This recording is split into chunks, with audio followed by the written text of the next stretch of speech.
આપનું નામ, પરિચય અને કઈ જગ્યાએ દબાણની હટાવવાની કામગીરી ચાલુ કરવામાં? હું નીલાક્ષ મકવાણા, ત્યારે નાયબ મ્યુનિસિપલ કમિશનર આણંદ ખાતે ફરજ બજાવીએ છીએ. આજે મહાદેવ ખાડા વિસ્તાર, વલ્લભ વિદ્યાનગર અને ત્યાં જે રોડ રસ્તા પરનું દબાણ છે તે હટાવવાની કામગીરી સમગ્ર તંત્ર દ્વારા, મ્યુનિસિપલ તંત્ર દ્વારા કરવામાં આવી રહી છે.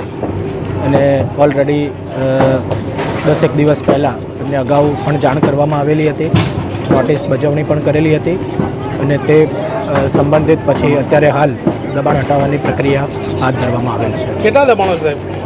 દબાણો બસ આ રોડ રસ્તા પરના ગણો તો આશરે 50 ઘરો જેવું થાય છે આશરે.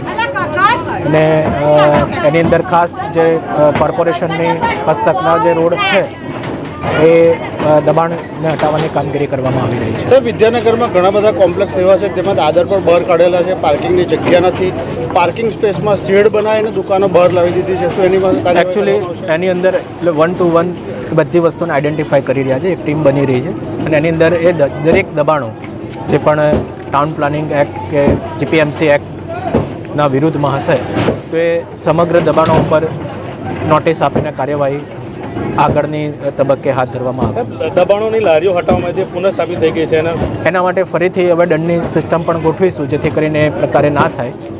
અને સૌ લોકોને પણ અપીલ છે કે આની અંદર જે આપણે જે આણંદને એક ક્લીન સિટી અને એક ડેવલપમેન્ટ થાય એ પ્રકારે જે કરી રહ્યા છે એમાં સાથ સહકાર આપો.